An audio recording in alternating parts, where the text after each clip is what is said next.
Most people believe that the moment they stop fighting and finally walk away is the moment the abuse ends. But Carl Jung's psychology reveals a disturbing truth. The moment a narcissist knows you're done is often when the real danger begins. You might be wondering why, just as you finally find the strength to choose yourself, the situation spirals into something far more intense than any argument you've ever had. Why does your silence trigger a reaction that feels calculated to destroy your peace, making you question if you are the one losing your mind? There is a specific, invisible, final move they are saving for this exact moment. A psychological trap designed not to win you back, but to shatter your trust in your own reality. What is this hidden mechanism that turns your own nature against you, and how can you spot it before it works? In this video, we will uncover the mechanics of this dirtiest final tactic and give you the psychological keys to spot it before it happens, ensuring that this time, when you leave, you remain truly untouchable. Carl Jung taught us that human interactions are not merely exchanges of words or physical actions, but profound transfers of psychic energy. When two people connect, an unconscious bridge forms between them. In a healthy dynamic, this energy flows back and forth like a tide, nourishing both parties. In a narcissistic dynamic, this flow is unilateral. The narcissist, cut off from their own source of inner vitality due to a fragmented self, survives by siphoning this energy from those around them. They are, in a very literal psychological sense, parasitic. The moment you internally detach, that flow stops. You might still be in the same house. You might still be cooking dinner or sitting in the passenger seat of the car. To an outside observer, nothing has changed. But in the invisible realm of the psyche, a famine has begun. The narcissist begins to starve. This starvation triggers a primal, reptilian panic within them. It is not the panic of losing a loved one. It is the panic of a drowning man realizing the oxygen tank has been shut off. This phase is characterized by a terrifying hyper-awareness. You might notice them watching you with a newfound predatory intensity. They are scanning for micro-expressions, searching for that familiar flicker of annoyance, fear, or adoration that tells them they still exist in your world. When they don't find it, the atmosphere in the room shifts. It becomes heavy, charged with a static electricity that makes the hair on your arm stand up. It happens when you are simply sitting across from them at dinner, eating your meal in silence, thinking about a future that no longer requires their permission. You haven't said a word, you haven't started a fight, yet the room's temperature drops inexplicably. They sense your autonomy as a threat. The question comes out casual, almost bored. What are you thinking about? But the tone feels like an interrogation. This is not curiosity. It is a sonar ping sent out to see if it bounces back. When you reply with a calm, "Nothing much," and they sense the truth of your indifference, their anxiety spikes. They realize that their projection screen, you, has been rolled up. A narcissist cannot see themselves directly. They can only see their reflection in your reactions. If you are angry, they feel powerful. If you are sad, they feel significant. If you are indifferent, they cease to exist. This existential terror is what drives the next phase of their behavior. They must provoke a reaction, any reaction, to prove to themselves that they are still real. This is why the silence at the beginning of the end is so unnerving. It is not the peace of resolution. It is the breathless quiet of a predator crouching before the pounce. They are testing the perimeter of your defenses, looking for a crack in your resolve. They will start with small prods, a backhanded compliment, a forgotten promise, a subtle violation of a boundary you recently set. They are waiting for you to snap. They are praying for your anger because your anger reassures them that they are still the center of your universe. When you fail to provide that anger, when you meet their prods with the cool, impenetrable surface of a gray rock, you force them to confront a void they have spent their entire lives running from. This is the moment the psychic starvation turns into desperation. They realize that the passive feeding is over. They cannot simply absorb your energy anymore. They are going to have to extract it by force. To arm yourself against these invisible psychological wars, subscribe to the Zero Mind channel. We are building a library of defense for the conscious mind, and you cannot afford to miss the decoding of the human shadow that follows. In the next part, you'll discover why the mask of the person you once loved doesn't just slip off, but brutally inverts into something recognizable only as your worst nightmare. There is a principle in Jungian psychology known as the reversal of opposites. It suggests that any extreme psychological position must eventually turn into its opposite to restore balance. The intensity of the narcissist's initial charm, that golden period where they mirrored your soul and promised you the world, was never sustainable. It was an extreme, a performance of light that cast a deep, dark shadow. Now that you have withdrawn your energy, the pendulum swings violently to the other side. This is not a gradual fade of affection. It is a sudden, jarring inversion of reality. The person who once placed you on a pedestal now looks at you with a chilling mixture of disgust and hatred. This shift is disorienting because it seems to happen without a rational cause. You haven't done anything malicious. You have simply stopped playing the game. Yet, in their mind, your refusal to be a compliant source of supply is an act of ultimate betrayal. The psychological mechanism at work here is splitting. The narcissist cannot hold a nuanced view of another human being. You are either the savior who validates their false self or the demon who threatens it. There is no middle ground.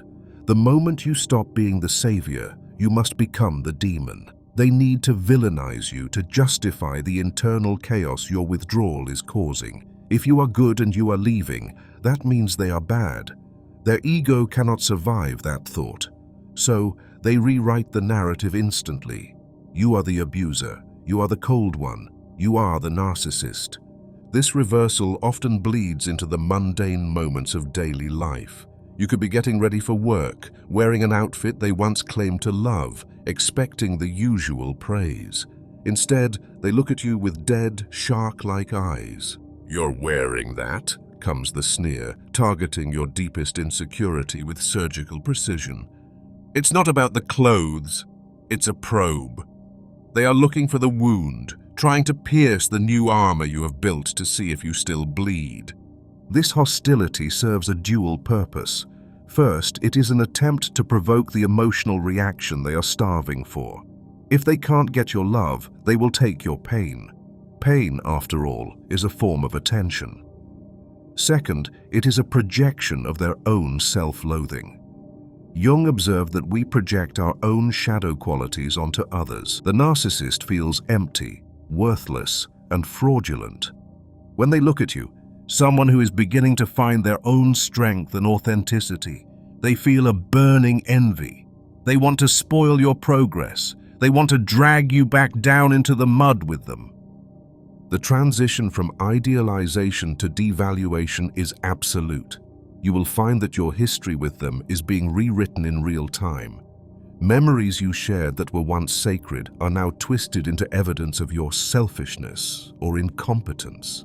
They will deny saying things you know they said. They will claim you did things you never did. This gaslighting takes on a more aggressive, hateful tone. It is no longer about confusion. It is about domination.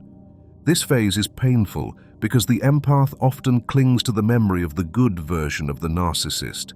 You might find yourself asking, where did that person go? Jung would answer that the person never existed in the way you thought. That was the persona, the mask. What you are seeing now, this cold, vindictive creature, is much closer to the reality of their undeveloped self. The mask has not just crumbled, it has been incinerated by the heat of their rage.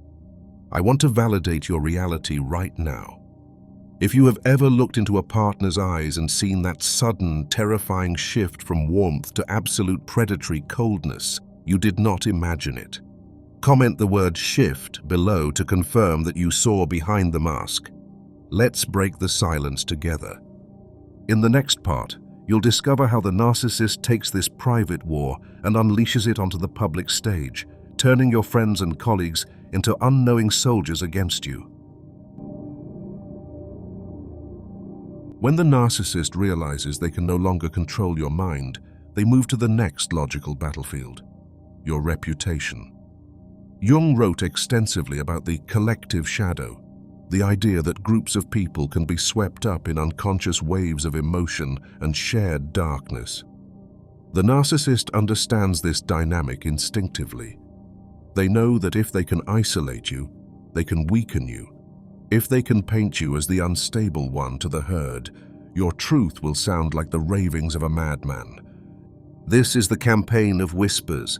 It is a strategic, preemptive strike designed to destroy your credibility before you have even had the chance to speak. It begins slowly, often before you are even fully aware that the relationship is over. They start planting seeds of doubt in the minds of your friends, your family, your co-workers. They don't usually start with outright lies. They start with feigned concern. "I'm really worried about her," they might say to a mutual friend, shaking their head with a practiced look of sorrow. "She's just been acting so erratic lately. I think she's having a breakdown." This framework is devastatingly effective. It positions the narcissist as the caring, long-suffering victim and you as the problem to be managed. By the time you reach out to that friend for support, the well has already been poisoned. Your anger, your tears, your perfectly justified reaction to abuse is viewed through the lens the narcissist has already crafted. "See, there she goes. He was right. She is unstable." The isolation is not just a side effect, it is the goal. The narcissist fears exposure above all else. They know that you hold the keys to their secret self. You have seen behind the curtain. To prevent you from sharing what you know, they must discredit the witness. They mobilize unwitting proxies, people who are manipulated into doing the narcissist's bidding. These agents of the narcissist are often good people who've been duped by a master manipulator.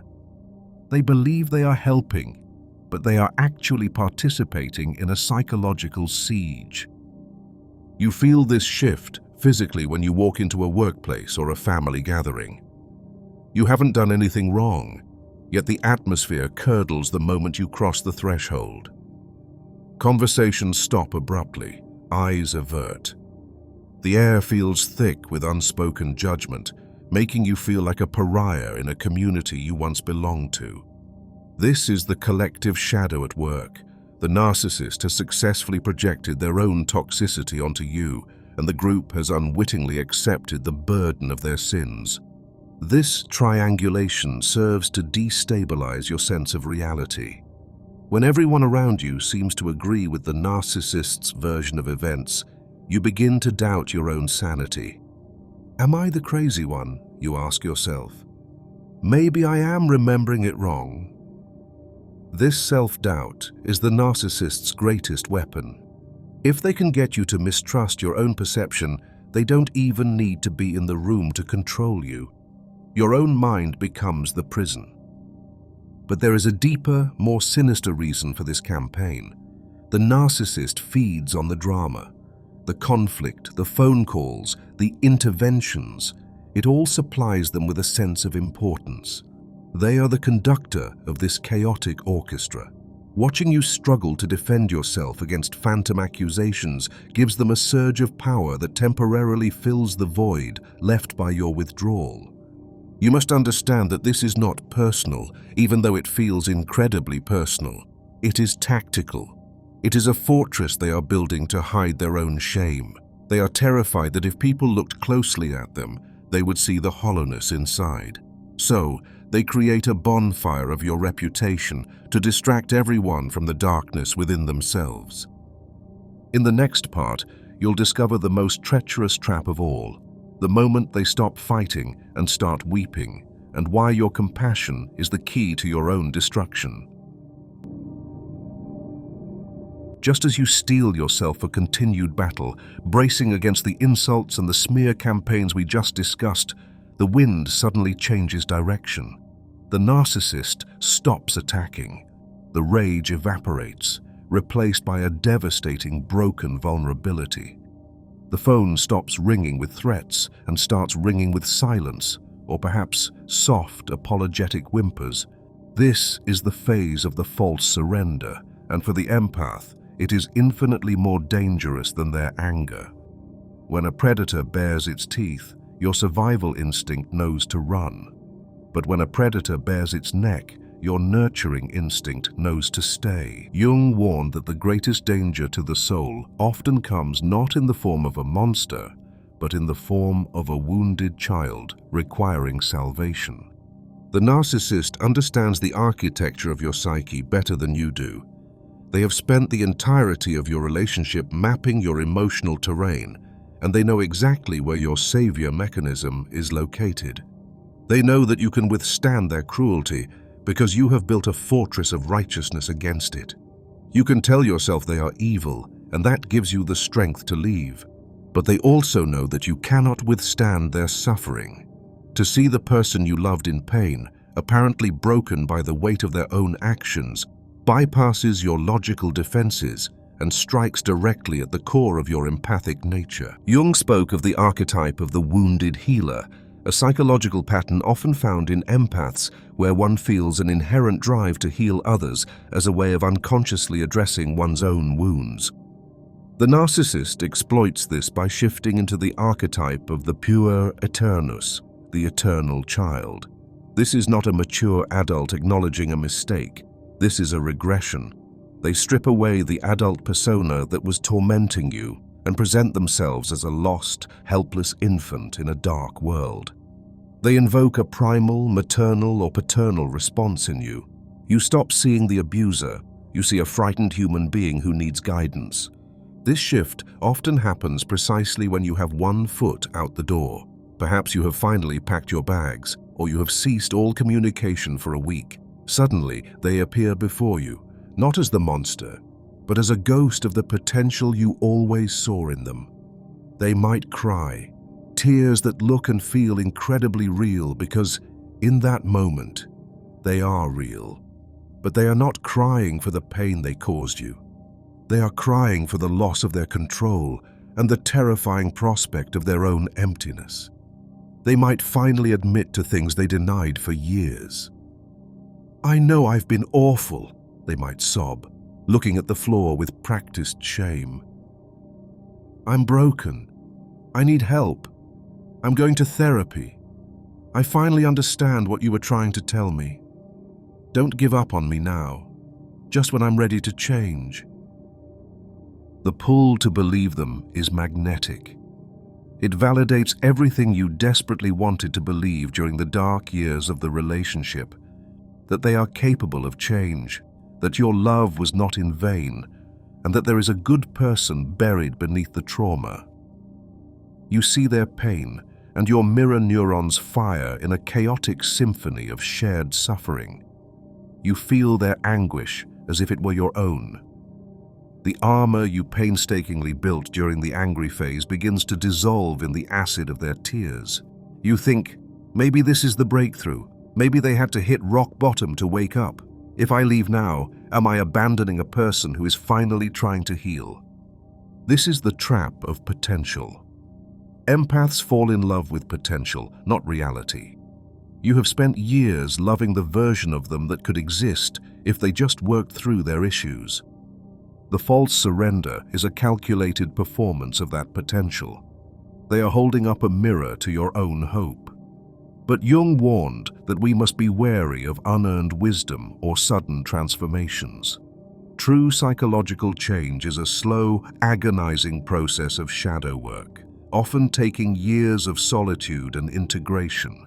It involves facing the darkest parts of oneself without demanding an audience or a reward. It does not happen overnight, simply because a partner threatened to leave. What you're witnessing is not a transformation, it is a tactical retreat.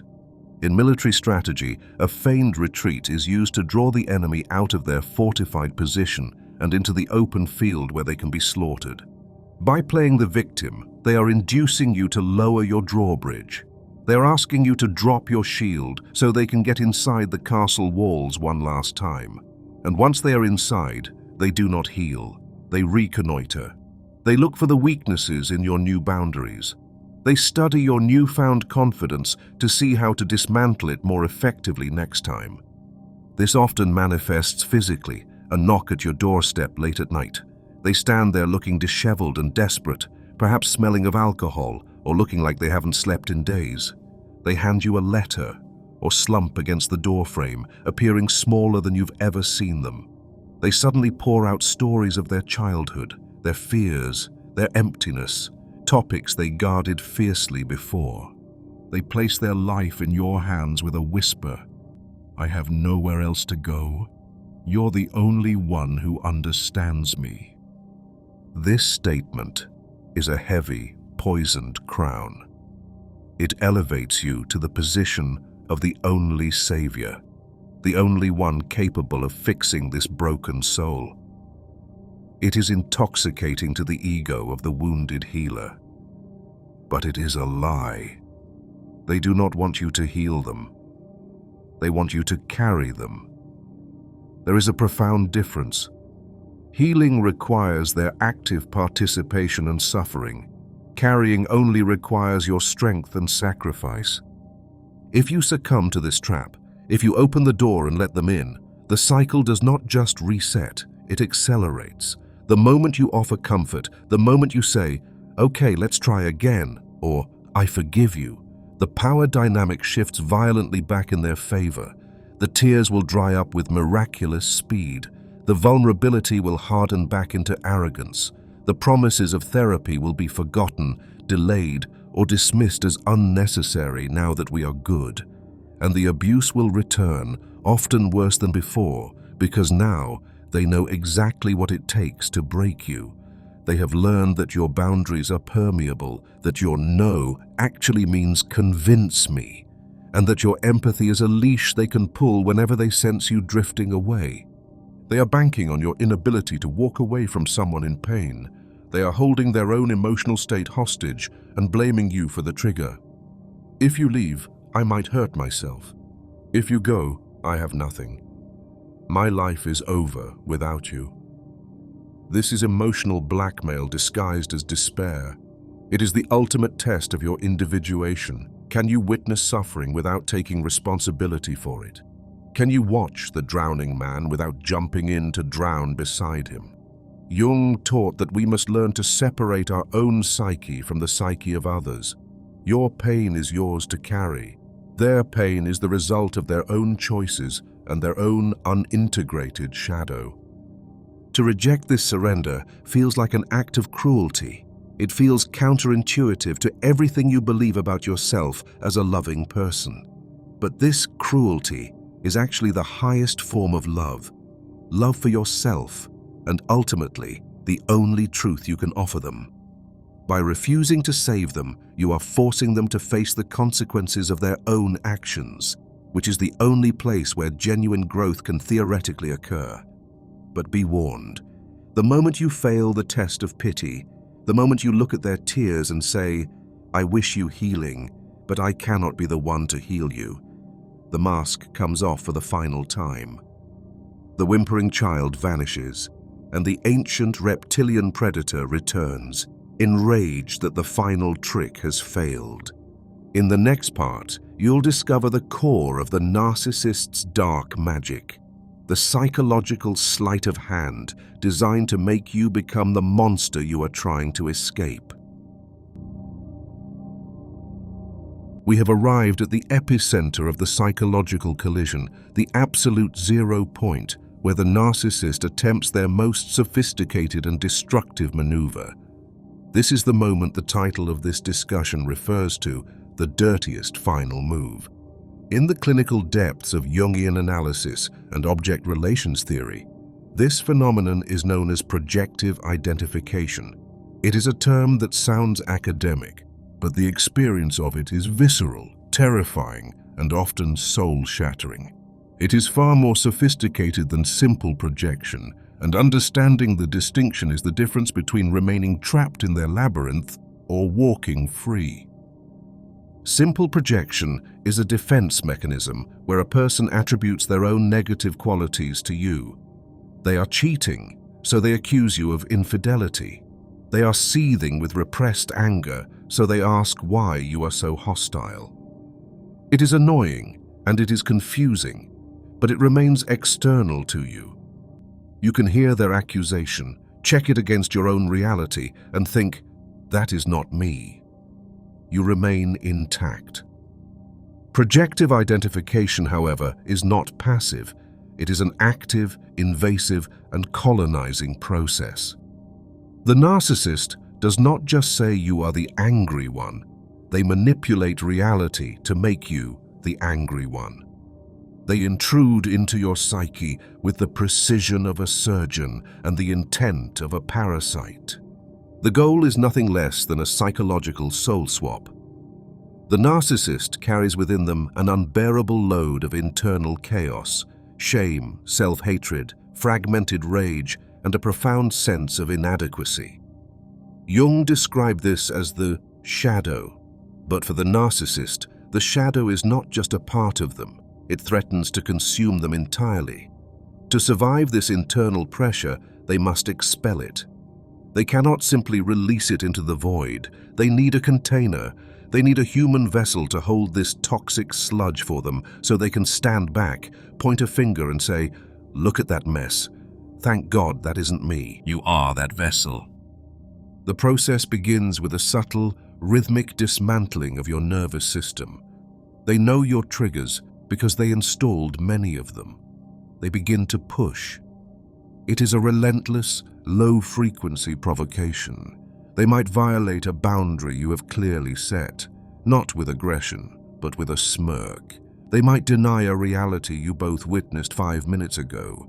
They might whisper a horrific insult about your character while you are in a public place where you cannot make a scene. It is a form of water torture, drop by drop, designed to erode your capacity for emotional regulation. During this phase, you might experience what is often called somatic empathy or psychic contagion. Before you even react outwardly, your body begins to register their rage. You feel a tightness in your chest, a trembling in your hands, a fog in your brain. This is not your emotion, it is theirs. You are metabolizing the toxic energy they are emanating. You are feeling the violence they are suppressing. Jung observed that unconscious emotions are contagious. The narcissist is effectively infecting you with their own madness. As the pressure builds, the narcissist remains terrifyingly calm. This is the setup. They become the eye of the hurricane, still, cool, and seemingly rational, while they systematically dismantle the roof of your sanity to let the storm in. They want you to scream. They need you to scream. Your composure is an insult to their existence because it mirrors the stability they lack. They will poke at your deepest wounds, the ones you confided in them during the trust-building phase, using your vulnerability as a weapon to flay you open. Finally, your biology takes over. The amygdala, the brain's threat detection center, gets hijacked. Adrenaline and cortisol flood your system. The rational prefrontal cortex goes offline. You snap. You scream until your throat is raw. You throw a glass against the wall. You break down in a hysterical, sobbing fit. You call them a name you would never usually use. You act completely out of character. You have entered a state of reactive abuse, which is a misnomer. It is not abuse. It is a survival response to psychological torture. But in that moment, to the outside eye, and tragically to your own internal eye, you look like the abuser. In that exact millisecond, the narcissist transforms. A look of satisfaction, almost like a drug-induced high, washes over their micro-expressions. They have successfully transferred their shadow into you. They become the victim. They might pull out their phone and start recording. They might turn to the witnesses they have strategically planted nearby, children, neighbors, or friends, and say, "See, I told you she was unstable. I have been dealing with this for years. Look at her violence." I don't know how I survive this. This is the dirtiest move because it uses your own humanity against you. They have successfully induced their own pathology within your body. For a moment, you are acting out the narcissist's rage. You are the one shouting. You are the one who looks unregulated. They have effectively placed their mask on your face. You feel the shame that belongs to them. You feel the guilt of losing control. You look at yourself in the mirror and think, "My God, maybe I am the problem. Look at me, I'm a mess." This is soul murder. They have stolen your sanity to prop up their own fragile stability. They get to walk away feeling righteous, calm, and cleansed, while you are left trembling, holding the bag of their emotional garbage. This move is designed to make you destroy yourself. If you believe the projection, you will collapse. You will lose trust in your own goodness. You will become paralyzed by guilt, which is the ultimate binding agent. Guilt keeps you trapped in the relationship because you feel you need to make up for your outburst. You start apologizing to your abuser for the reaction they manufactured. The psychological devastation of projective identification is that it erodes your trust in your own perception of reality. You begin to gaslight yourself. You replay the argument, focusing only on your reaction, deleting the hours of provocation that led up to it. You analyze your own behavior with a microscope while the narcissist's behavior gets a free pass. This is exactly what they want. As long as you are obsessed with your own badness, you are not looking at theirs. You become the scapegoat for the entire relationship dynamic. But understanding the mechanics of this move is the antidote. You must realize that your reaction was not a character flaw. It was a physiological inevitability engineered by a master manipulator. It was a reflex, like kicking your leg when a doctor taps your knee. The kick is not who you are. It is what happened to you. When you can detach from the shame of your reaction, the spell breaks. You realize that what you are feeling, the heaviness, the rage, the confusion, is not yours. It is a foreign object that has been inserted into your psyche. The narcissist relies on your identification with the projection. They need you to agree to the contract that says, "I am the crazy one." When you refuse to sign that contract, the dynamic shifts. If the empath refuses to take this bait, if you stand in the fire of their provocation, feeling the heat but refusing to burn, refusing to scream, refusing to become the monster they need you to be, the projective identification fails. The sludge they try to vomit into you hits an invisible wall, your boundary, your grey rock, your indifference, and bounces back to cover them. They are left holding their own shadow. The transfer fails. And for a narcissist, being forced to sit in their own emotional waste without a release valve is a fate worse than death. It forces them to face the very abyss they have spent their lives running from. And that is when the final chaotic detonation occurs. In the next part, you'll discover what happens when the narcissist is forced to swallow their own poison and the chaotic explosion that follows. When the dirtiest final move fails, when you do not accept the projection, when you do not lose your temper, when you do not scream, the narcissist enters a state of absolute psychological implosion. Here we witness what happens when their last defense fails, the total collapse of the false self. Without a human container to hold their negative emotions, and without a distorted mirror to reflect their false grandeur back to them, they are forced to confront their own internal abyss. The psychological walls they built to keep out their own shame begin to buckle. This triggers what behavioral psychologists call an extinction burst. This phenomenon describes the sudden, frantic spike in the frequency and intensity of a behavior just before it vanishes forever. Think of a toddler screaming louder when they realize the parent is truly walking away, or a gambler frantically pulling the slot machine lever when the coins stop falling. In the context of the narcissist, this is the burn it all down phase. If they cannot control you, they will seek to annihilate you. If they cannot own the object, They will break it into 1,000 pieces so that no one else can ever enjoy it. The phase is defined by noise, chaos, and a complete lack of proportionality. The subtle manipulations of the earlier stages are gone. The covert whispers and the passive-aggressive jabs are replaced by overt, terrifying aggression. They may threaten to bankrupt you, to take the children, to release private photos, to call the police on fabricated charges, or to contact your employer. They might engage in reckless, manic behavior, spending all the money in the joint account, driving erratically past your home, or drinking to excess. To the uninitiated, it feels like the world is ending. It feels like they have suddenly become powerful monsters capable of ruining your life. But from a strategic, psychological perspective, this noise is actually a definitive sign of your victory. It is the death rattle of their control. The sheer volume of their rage is a precise measurement of their powerlessness. A person with true power does not need to threaten to burn the house down. They simply change the locks. The narcissist is screaming and threatening destruction precisely because they have lost the keys to your mind. They are trying to terrify you back into submission because they have no other tools left. There is a specific psychological drive behind this campaign of destruction.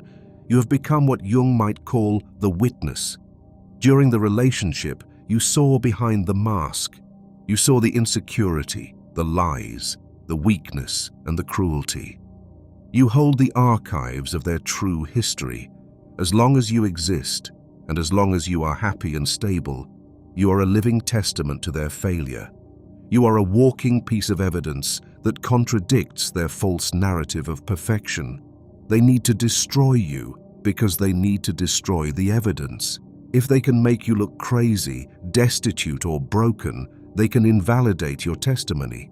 They can tell themselves and the world, "She didn't leave me because I'm abusive. Look at her, she's a wreck. I escaped her." This need to invalidate the witness drives them to use every weapon in their arsenal. They will often weaponize a new partner immediately. This is the revenge relationship. They will parade a new love interest in front of you, often within days or weeks of the split. They will post photos on social media looking happier than they ever looked with you. They will take this new person to the places you loved. They will do the things you begged them to do for years, but they will do them with a stranger.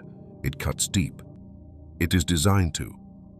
But you must understand the mechanics of this performance. It is a hologram. They are not in love. They are in a panic. They have grabbed a new source of supply like a drowning man grabs a piece of driftwood. They are mirroring this new person just as they once mirrored you, to secure a quick source of dopamine to numb the pain of your rejection. They are using this human being as a prop in a play, directed solely at an audience of one, you. They are begging for you to feel jealous, because your jealousy would prove that you still care, that they still matter. If you look at their happiness with indifference, the performance loses its power. Behind the closed doors, when the audience is gone and the social media apps are closed, the reality of the narcissist's internal state during this phase is horrific. Jung described the dark night of the soul as a necessary passage for growth, but for the narcissist, it is a void they cannot navigate. Without your energy to regulate them, they often spiral into severe depression or paranoia. They face the internalized bad object, the deep-seated belief that they are worthless, without the buffer you provided. The rage you see on the outside is a direct reflection of the terror they feel on the inside. They are disintegrating. The legal and financial attacks are often the most frightening part of this detonation. They will use the court system as a new form of harassment.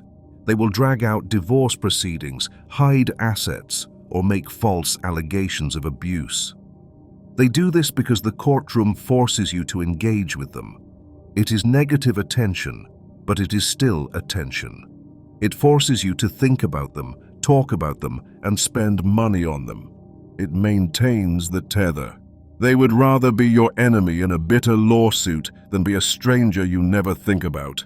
The danger here is real, and it requires practical safety measures, legal counsel, and ironclad documentation.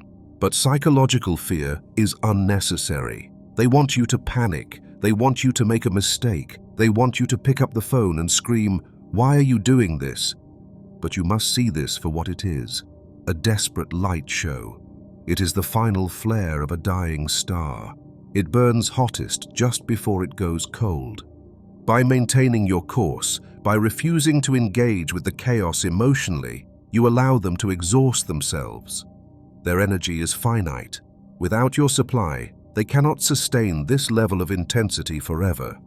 A fire cannot burn without oxygen, and your reaction is the oxygen.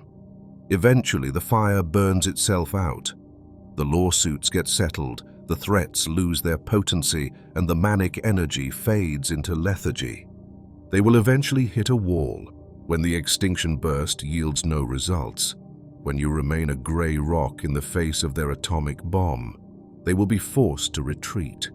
They will either collapse into a true silent depression, or more likely, they will pivot instantly to fully idealizing the new source of supply, rewriting history to erase you completely.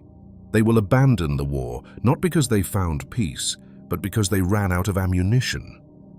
In the final chapter, you'll discover the ultimate state of being that renders you permanently immune to their tactics, the state of the alchemical mirror.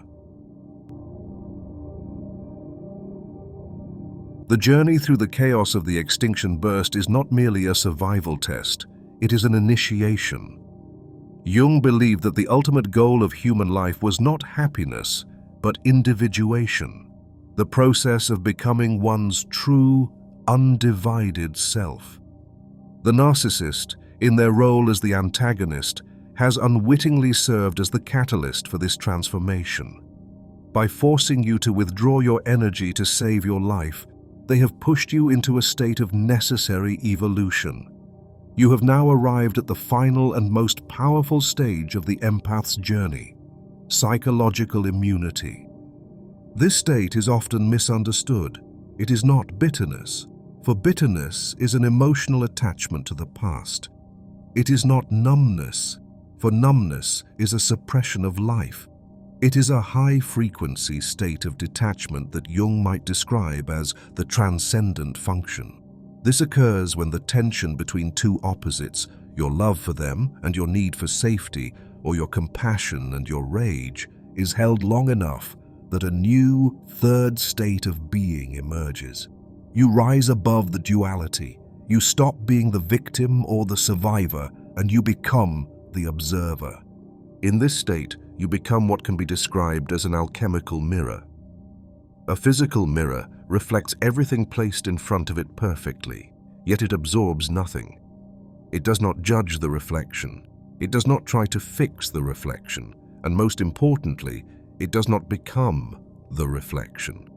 If a monster screams into a mirror, the mirror does not get scared. It simply shows the monster its own face. If the narcissist weeps, the mirror shows tears, but it does not get wet. This distinction is vital. In the past, you were a sponge. You absorbed their emotions, metabolized their shame, and carried their darkness in your own body. You thought this was love, but it was a lack of boundaries. Now, as the mirror, you witness them. You see the manipulation, the gaslighting, the pity plays, and the rage, and you recognize them not as personal attacks, but as the grinding gears of a broken psychological machine. This shift requires a radical act of depersonalization.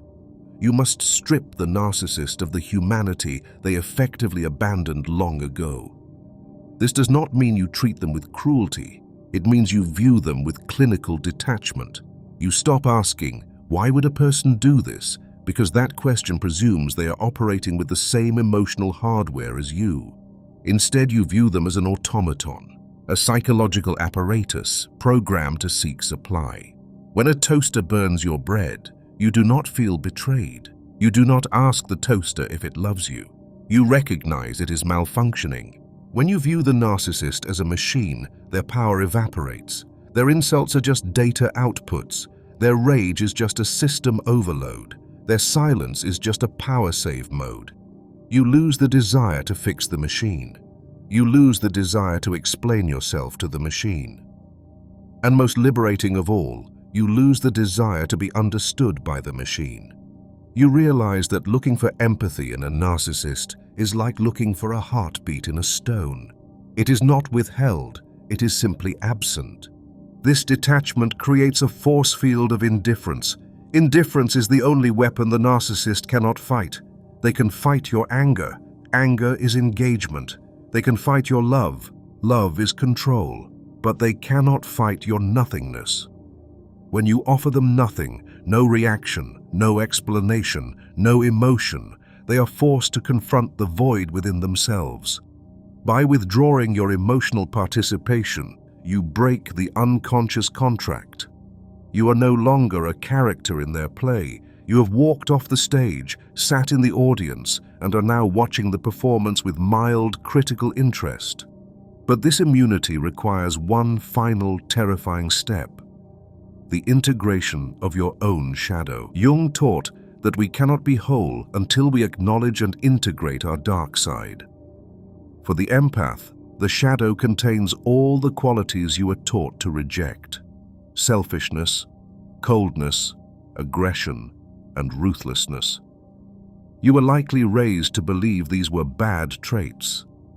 But in the face of a predator, these traits are not vices, they are virtues. You must find the capacity to be selfish enough to value your own sanity over their comfort. You must be cold enough to close the door on their tears when you know those tears are a trap. You must be aggressive enough to protect your boundaries with legal or social force if necessary. And you must be ruthless in cutting the cord. This is not becoming a narcissist. This is becoming a sovereign. A sovereign has borders. A sovereign has an army to defend those borders. A sovereign does not allow invaders to burn the crops. This integration creates a state that goes far beyond simple resilience. Resilience is merely resisting a shock and remaining the same. But your journey demands something greater, the capacity to receive a shock and become stronger, more complex, and more vital because of it. It is a form of psychological alchemy. The abuse you suffered was not just damage, it was the intense pressure required to calcify your boundaries into something impenetrable. You are now stronger, sharper, and more awake than someone who has never walked through this fire. You have developed a sonar for inauthenticity. You can spot a manipulator from across the room, not because you are paranoid, but because you have studied the anatomy of the lie. When you inevitably cross paths with them one last time, or see their name pop up on a screen, the reaction is shocking in its absence. In the old days, your heart would have hammered against your ribs, palms sweating as you rehearsed what to say. Now, you feel nothing. It is a hollow, quiet, neutral. You hear their words, and they sound like a foreign language you used to speak, but have long forgotten. You might look at them and think, how fascinating that they are still running that same script. You might see the cycle of idealization and devaluation playing out with someone else, and instead of jealousy, you feel a distant, impersonal pity. You see the toddler behind the tyrant. You see the tragedy of a life spent chasing reflections. You might respond with a simple, "I hear that is your opinion," and walk away. This is not a technique. This is not grey rock as a strategy to survive dinner. This is a state of being. You are not holding your breath. You are breathing different air. You have moved into a reality where they no longer exist as a defining force. This immunity extends far beyond the narcissist. It permeates every area of your life. You stop tolerating toxic bosses. You stop entertaining one-sided friendships. You stop explaining your life choices to family members who are committed to misunderstanding you. You have learned the economy of energy. You treat your peace as a finite, precious resource that is not to be squandered on bad investments. You have become the integrated warrior, a concept Jung alluded to when discussing the mature psyche. You can love deeply, but you love with your eyes open. You can give freely, but you give from your overflow, not your depletion. You have accepted the terrifying truth that you are alone in your mind, and you have made that mind a sanctuary. The dirtiest final move, the projective identification, the smear campaigns, they were all designed to shatter you into 1,000 pieces so the narcissist could arrange you into a mosaic that pleased them. But they failed. Instead, the pressure forced you to gather those pieces and fuse them into something unbreakable. You have not just survived a relationship, you have graduated from a brutal school of psychological awakening. The narcissist remains trapped in their cycle, a ghost hungry for life, forever hunting for the next meal. But you have become the source of your own life. You have turned the lead of your trauma into the gold of consciousness. You are free, and in the Jungian sense, you are finally, terrifyingly, beautifully real.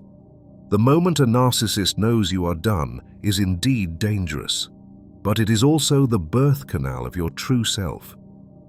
We have traversed the landscape of the final move, from the psychic starvation and the smear campaigns to the weaponized pity and the projective identification. You now possess the map of the battlefield.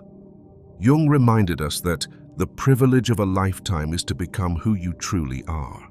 You were never meant to be a fuel source for another's broken ego. You were meant to be a sovereign entity. The narcissist's greatest fear was never that you would leave. It was that you would see them clearly. Now you do. When you stand in that sovereign silence, immune to their projections, you hand back the shame that never belonged to you. You leave them to wrestle with their own shadow, while you step forward into the light of your own conscious life. Your defense is now built, but your reclamation is just starting. To understand exactly how to retrieve the energy they stole from you during the war, click the video appearing on your screen now. True sovereignty requires this final step.